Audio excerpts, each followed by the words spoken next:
우리가 함께 볼 말씀은 시편 42편 1절에서 11절 말씀 같이 보겠습니다. 시편 42편 1절에서 11절 말씀. 하나님이여 사슴이 시냇물을 찾기에 갈급함같이 내 영혼이 주를 찾기에 갈급하니이다. 내 영혼이 하나님 곧 살아계시는 하나님을 갈망하나니 내가 어느 때에 나가서 하나님의 얼굴을 배울까. 사람들이 종일 내게 하는 말이 내 하나님이 어디 있느냐 하오니 내 눈물이 주야로 내 음식이 되었도다. 내가 전에 성의를 지키는 무리와 동행하여 기쁨과 감사의 소리를 내며 그들을 하나님의 집으로 인도하였더니 이제 이 일을 기억하고 내 마음이 상하는도다. 내 영혼아 내가 어찌하여 낙심하며 어찌하여 내 속에서 불안해하는가. 너는 하나님께 소망을 두라. 그가 나타나 도우심으로 말미암아 내가 여전히 찬송하리로다. 내 하나님이여 내 영혼이 내 속에서 낙심이 되므로 내가 요단 땅과 헤르몬과 미살산에서 주를 기억하나이다. 주의 폭포 소리에 깊은 바다가 서로 부르며 주의 모든 파도와 물결이 나를 휩쓸었나이다. 낮에는 여호와께서 그의 인자하심을 베푸시고 밤에는 그의 찬송이 내게 있어 생명의 하나님께 기도하리로다. 내 반석이신 하나님께 말하기를 어찌하여 나를 잊으셨나이까. 내가 어찌하여 원수의 압제로 말미암아 슬프게 탄이나이까 하리로다. 내 뼈를 찌르는 칼같이 내 대적이 나를 비방하여 늘 내게 말하기를 내 하나님이 어디 있느냐 하도다. 내 영혼아 내가 어찌하여 낙심하며 어찌하여 내 속에서 불안해하는가. 너는 하나님께 소망을 두라. 나는 그가 나타나 도우심으로 말미암아 내 하나님을 여전히 찬송하리로다. 아멘. 우리가 보는 시편은 150편의 시를 5권의 시집으로 묶어 놓았죠. 이제 제2권의 첫 시인 42편을 우리가 함께 볼 텐데, 표제에 보는 것처럼 고라자손의 맞쓰기를 이렇게 우리에게 알려줍니다. 고라자손의 맞쓰기를 인도자를 따라 부르는 노래라고 소개하죠. 여기 맞쓰기를, 이 맞쓰기라는 단어가 어떤 의미인지 정확히 알기는 참 어려워요. 다른 곳에서 나오지 않거든요. 시편에만, 몇몇 시에만 누구의 맞쓰기를 누구의 맞쓰기를 이렇게 소개하거든요. 그래서 의견이 분분한데, 그래도 이 히브리어 마샬, 격언, 잠언, 마샬 그러잖아요. 이 마샬, 훈계하다, 가르치다 라는 의미가 담겨 있을 거다, 되게 그렇게 봅니다. 그래서 여기 맞쓰기이라는 말은 교훈, 이렇게 여러분 성경에도 있는지 모르겠지만 제가 보는 성경에는 그렇게 주석을 하고 있죠. 그래서 고라자손의 교훈, 이렇게 해석을 합니다. 오늘 우리는 150편의 시 중에 맞쓰기를, 교훈의 노래를 함께 살펴볼 텐데, 다 보면 힘들어하는 분이 있을 것 같아서 몇 편만 좀 추려서 함께 보려 합니다. 여기 맞쓰기이라는 표제가 붙은 시가 총 13편이 등장하는데, 이 13편의 시 중에 다윗의 맞쓰기이 6편이에요. 보는 것처럼 32편, 52편, 53편, 54편, 55편, 142편. 이 6권이 다윗의 맞쓰기, 다윗이 전하는 교훈, 이렇게 해석을 해도 되겠죠?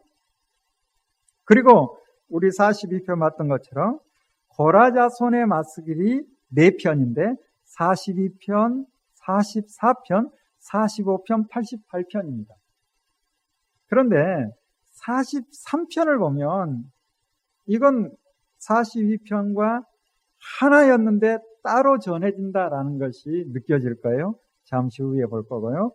그리고 아삽의 맞쓰기이 2편 등장하는데 74편, 그리고 78편. 마지막으로 에단의 맞쓰기를 한 편, 89편이 바로 에단의 맞쓰기입니다. 이렇게 총 13편의 맞쓰기를 교훈의 노래가 나오는데, 자, 우리가 같이 봤던 제2권 첫 번째 등장하는 42편, 고라자손의 맞쓰기를 이렇게 전해지죠. 고라자손. 누구의 자손? 고라의 후손, 고라의 자손이래요. 고라 하면 생각나나요? 어떤 인물인지 다 알고 있겠지만 다시 한번 추적을 해보면 민수기에 이 고라가 어떤 사람인지를 우리에게 소개합니다. 하나님께서 모세를 통해 이스라엘 백성을 가나안 땅으로 인도하시죠.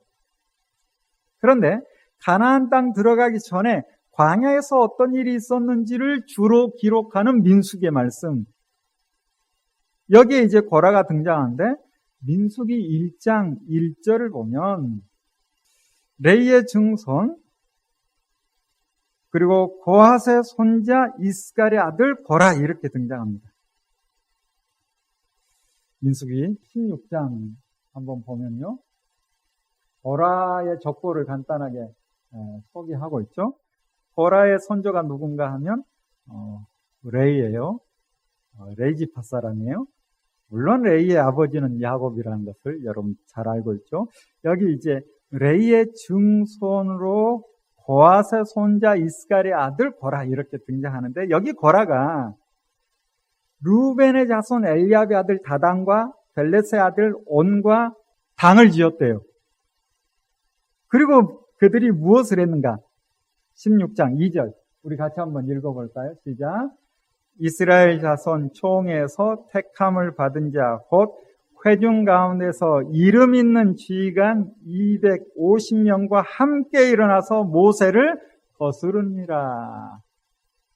이 고라를 중심으로 해서 세력 있는 사람들이 힘을 규합하여서 모세를 끌어내리려 한 거예요. 여기 고라는 모세와 사촌지간입니다. 같은 레이의 후손이에요.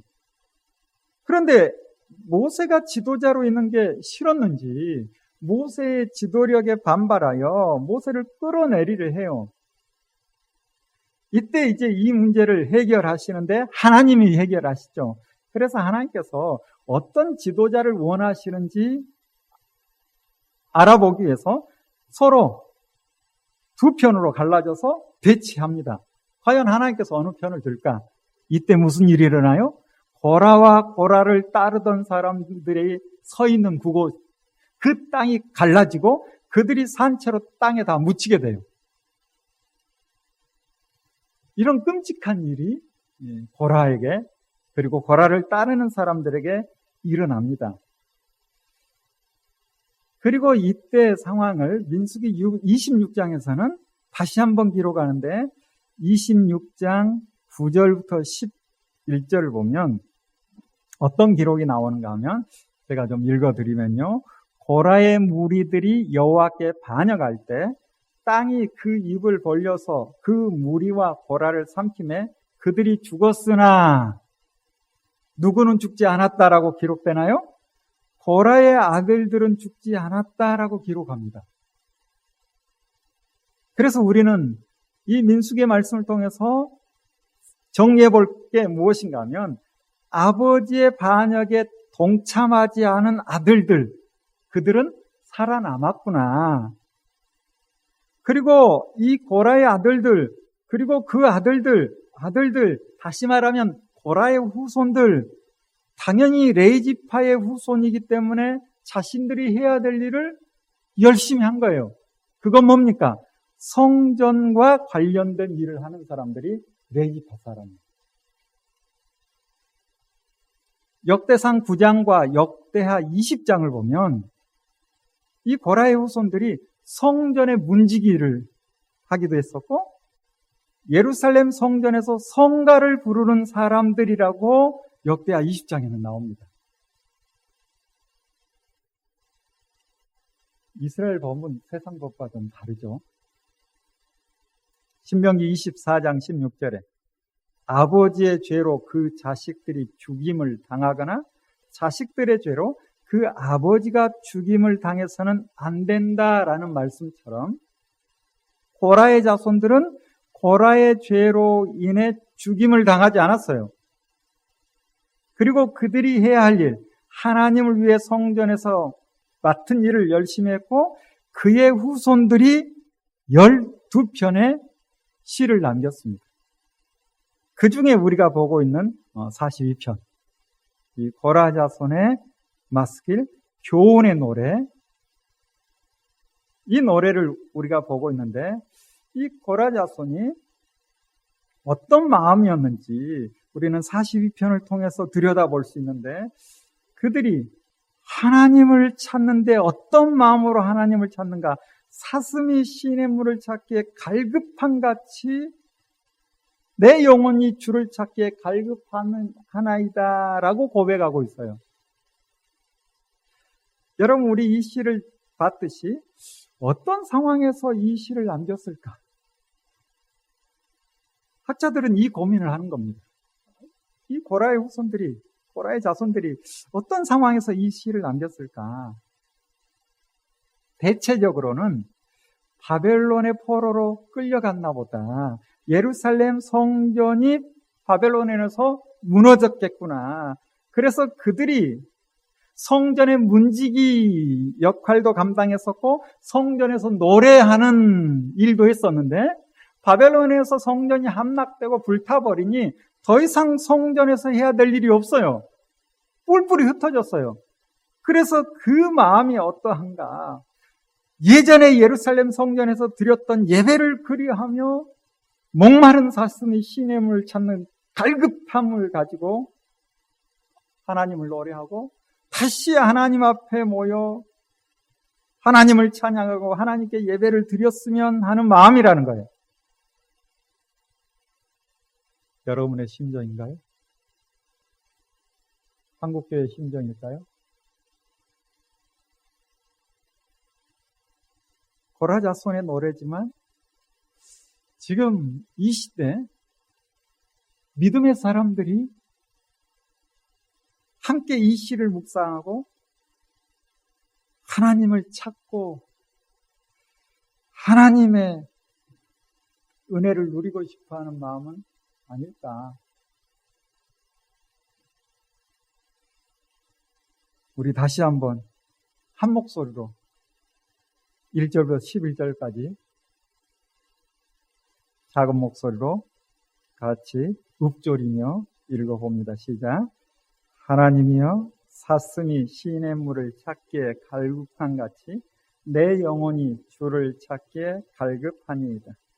내 영혼이 하나님 곧 살아계시는 하나님을 갈망하나니 내가 어느 때에 나아가서 하나님의 얼굴을 배울까? 사람들이 종일 내게 하는 말이 내 하나님이 어디 있느뇨 하오니 내 눈물이 주야로 음식이 되었도다.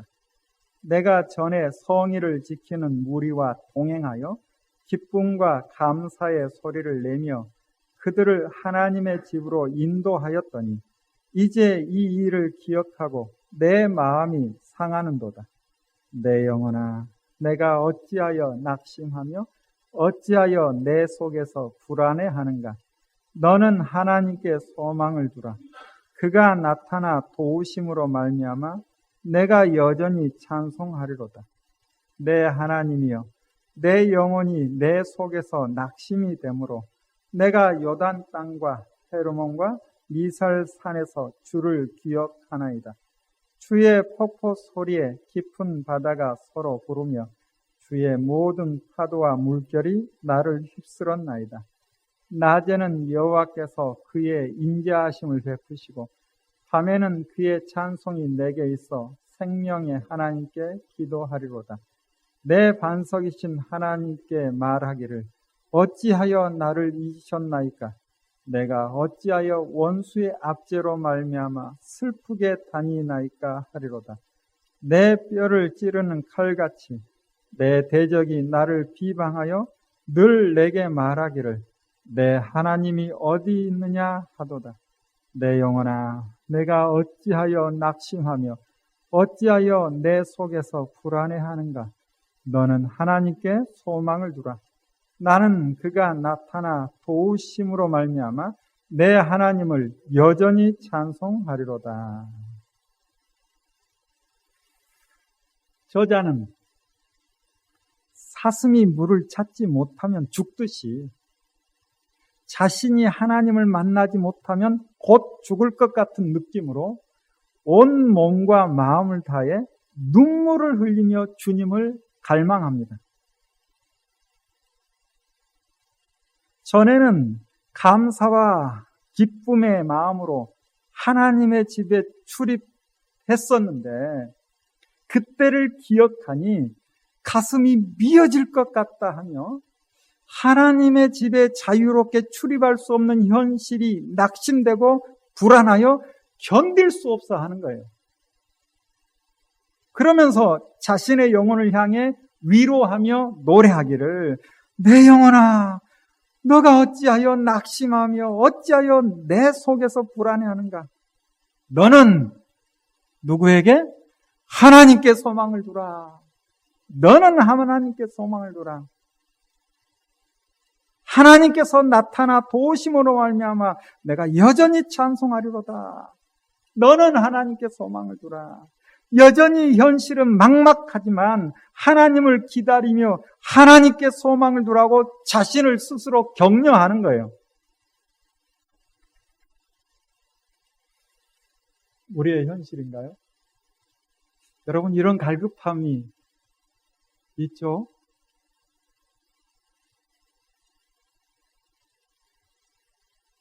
6절부터는 다시 자신의 현실을 노래하며 9절에서 어찌하여 하나님께서 나를 잊으셨나이까? 본인은 갈급한 마음으로 하나님을 찾고 있지만 하나님 앞에 나아갈 수 없는 현실 가운데 하나님께서 나를 잊으신 거 아닌가? 어찌하여 이 몸이 원수에게 짓눌려 슬픈 나날을 보내야만 합니까? 하고 단식합니다. 주변의 사람들은 하나님의 사람을 향해 너가 믿는 하나님이 어디 있냐? 빈정하며 조롱하는데 이 조롱에 이 저자는 뼈가 부서지는 아픔을 느낀대요.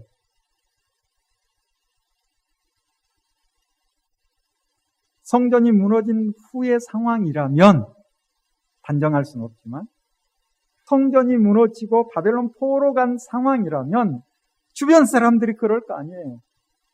너 그동안 하나님 믿었다는데 너희 나라 신이 대단하다 하는데 지금 나라 꼴을 봐라. 성전이 무너졌는데 하나님이 어디 있어? 이 말을 들은 고라의 후손들, 고라 자손은 뼈가 부서지는 아픔을 느낀다는 거예요. 그 아픔 가운데 다시금 자신의 영혼을 위로하며 낙심하지 말고 불안해하지 말고 하나님께 소망을 두자 다짐합니다. 이어지는 43편, 42편과 하나의 시였을 걸로 보이는데 43편을 보면 42편과 분위기가 똑같습니다. 우리 43편도 같이 읽어볼까요? 시작. 하나님이여 나를 판단하시되 경건하지 아니한 나라에 대하여 내 송사를 변호하시며 간사하고 불의한 자에게서 나를 건지소서. 주는 나의 힘이 되신 하나님이시거늘 어찌하여 나를 버리셨나이까? 내가 어찌하여 원수의 억압으로 말미암아 슬프게 다니나이까? 주의 빛과 주의 진리를 보내시어 나를 인도하시고 주의 거룩한 산과 주께서 계시는 곳에 이르게 하소서. 그런즉 내가 하나님의 제단에 나아가 나의 큰 기쁨에 하나님께 이르리이다. 하나님이여 나의 하나님이여 내가 수금으로 주를 찬양하리이다. 내 영혼아 내가 어찌하여 낙심하며 어찌하여 내 속에서 불안해하는가? 너는 하나님께 소망을 두라. 그가 나타나 도우심으로 말미암아 내 하나님을 영원히 찬송하리로다. 아멘. 후렴부가 같죠? 저자가 노래를 시작할 때는 곧 죽을 것 같은 마음이었으나 마지막에는 하나님께서 길을 인도하사 하나님 앞으로 나아갈 것과 다시금 하나님을 찬양할 것을 기대하며 마무리합니다. 우리가 보는 시편 150편 여러분 한 편 한 편 읽어보면 그렇게 밝고 기쁘고 하나님께서 주신 은혜가 넘쳐서 감사의 시를 하나님께 올리고 별로 없어요. 별로 없어요. 하나님을 사랑하고 하나님의 말씀대로 살려고 부단히 노력하지만 현실이 만만치 않은 거예요. 내가 원하는 대로 어떤 일이 일어나지 않아. 심지어 일어나서는 안 되는 일까지 일어나요. 그때 믿음의 사람들이 탄식하며 하나님 어찌하여 이런 일이 일어납니까? 대부분의 시들이 그래요. 하나님 어찌하여 이런 일이 일어납니까? 그러나 거기서 멈추지 않죠. 거기서 멈추지 않고 하나님을 부를 때 상황은 똑같지만 하나님께서 주시는 은혜가 있기에 하나님께 소망을 두고 하나님을 찬양합니다 하고 끝이 나요. 우리의 삶의 현장과 크게 다르지 않습니다.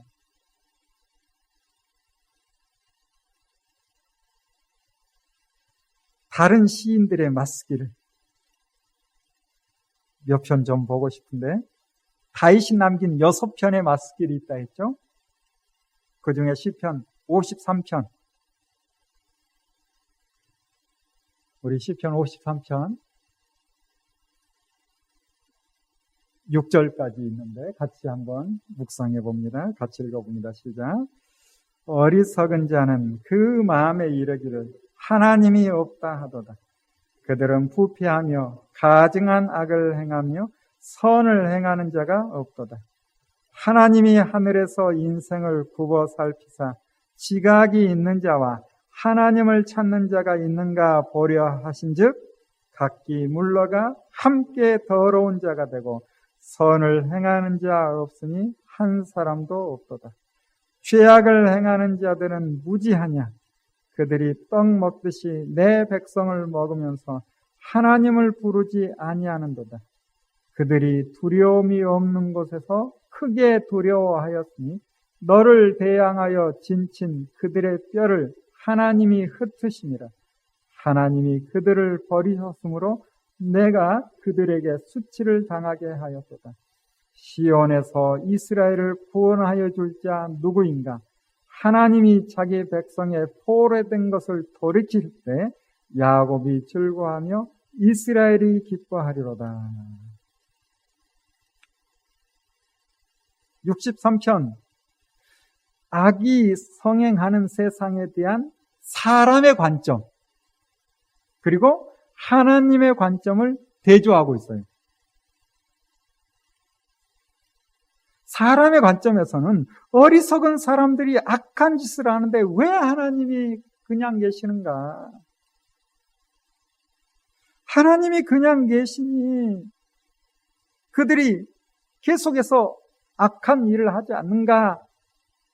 라고 사람의 관점에서 들여다보고 하나님의 관점에서는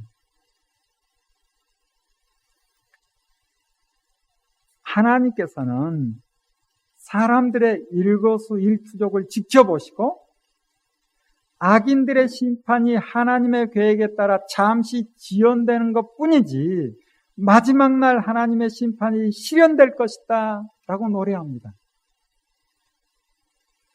여러분, 우리가 우리의 관점에서만 세상을 들여다보면 정말 하나님이 없다 하고 사는 사람이 잘 사는 것 같고 하나님을 찾지 않는 사람들이 행복한 것처럼 보이는 그런 삶의 현장. 그래서 끊임없이 혼란스러울 때가 있는 거예요. 그러나 성경 전체에 흐르는 하나님의 관점, 하나님의 말씀은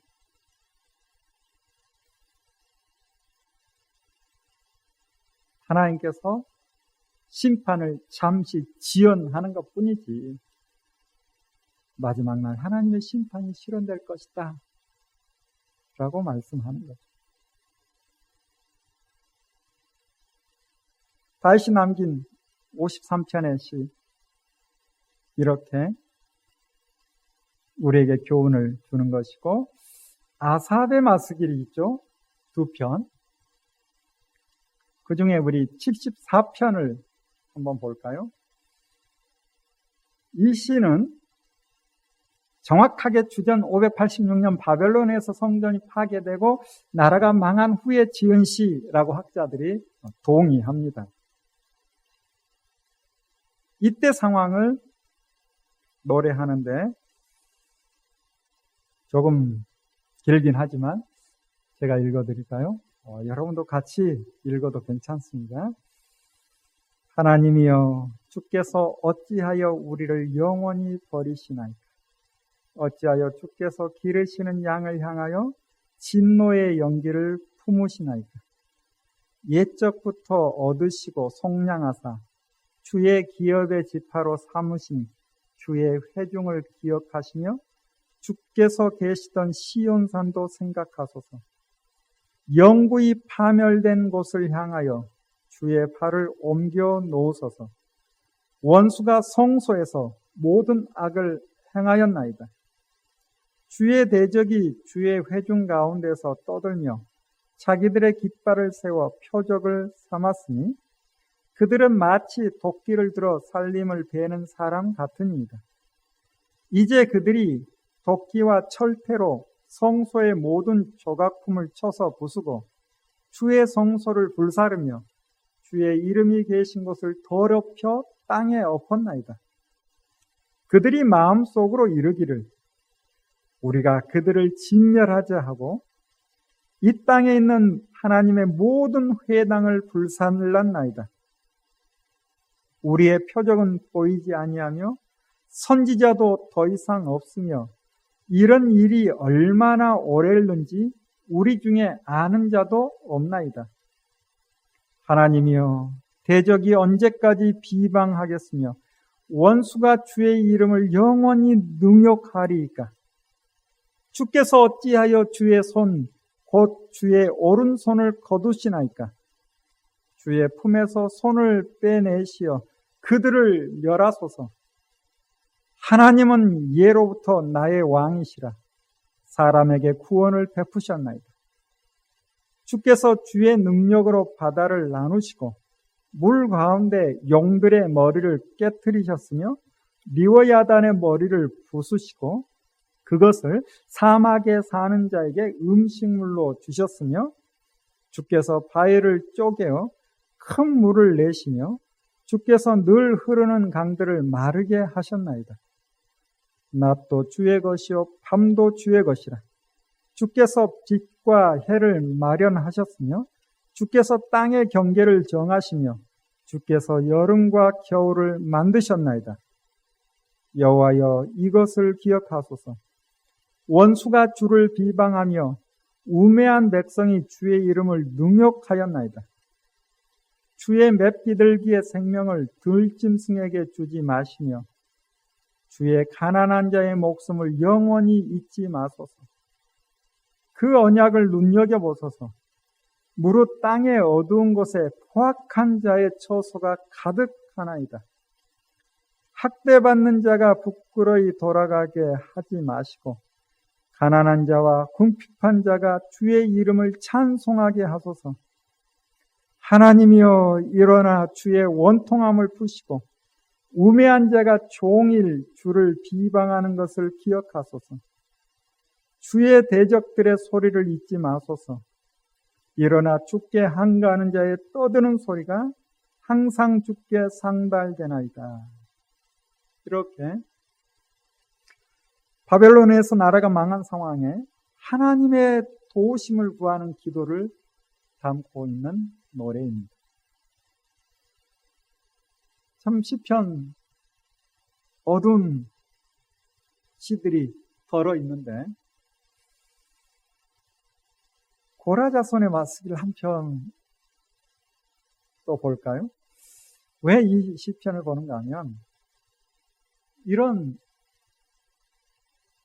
이야기를 합니다. 학자들이 150편 시 중에 가장 어두운 시가 어떤 시인가 라고 했을 때 고라자손의 맞서기 중에 하나인 88편을 이야기해요.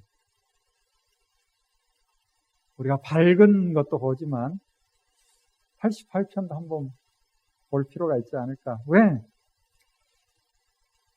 우리의 삶의 무게도 만만치 않을 때가 있거든요. 이 레위의 자손의 후손으로 하나님의 일에 몰두했으나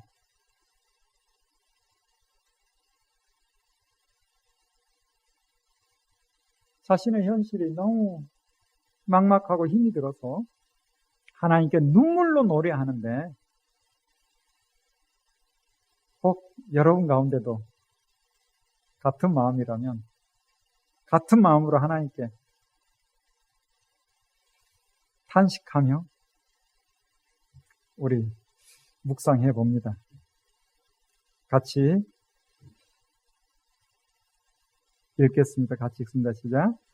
여호와여, 내 구원의 하나님이여, 내가 주야로 주 앞에서 부르짖어 싸우니 나의 기도가 주 앞에 이르게 하시며 나의 부르짖음에 주의 귀를 기울여 주소서.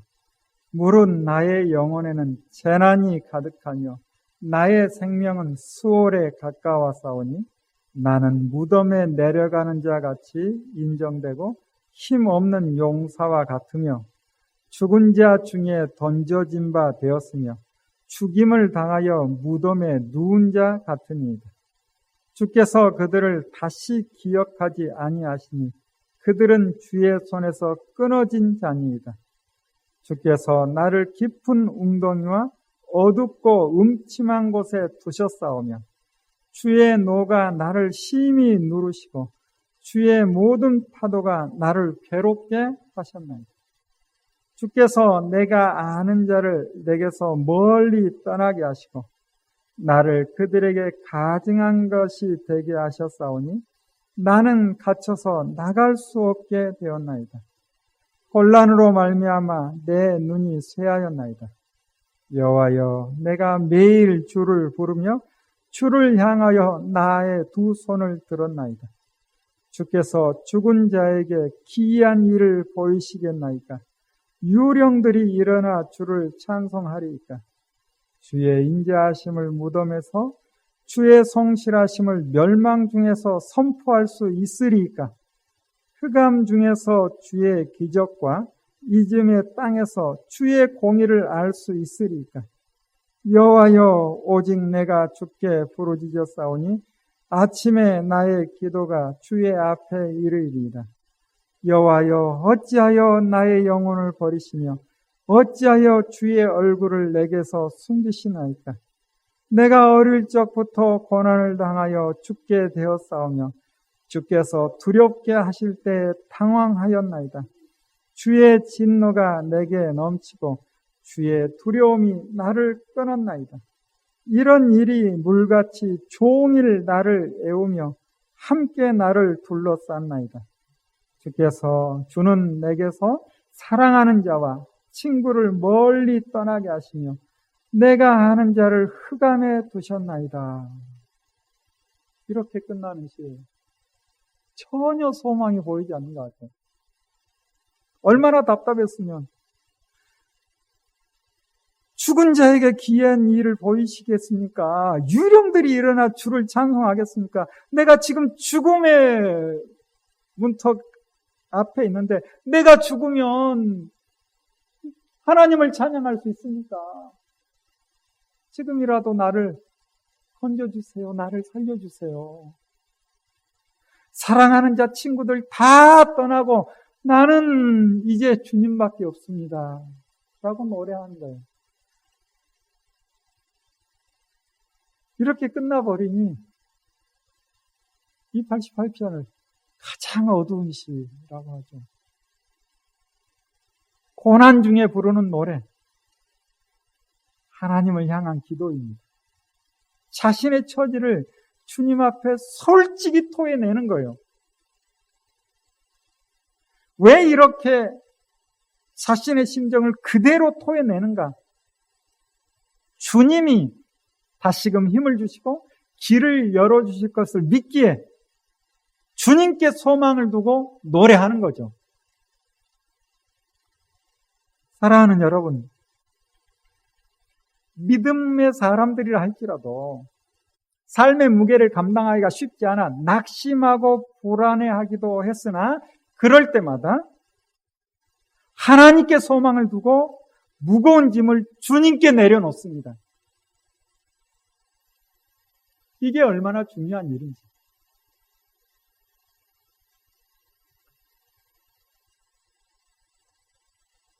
그래도 마지막은 좀 소망적이고 희망적인 시를 한 편 보고 마무리해야 되겠죠. 고라자손의 시 46편.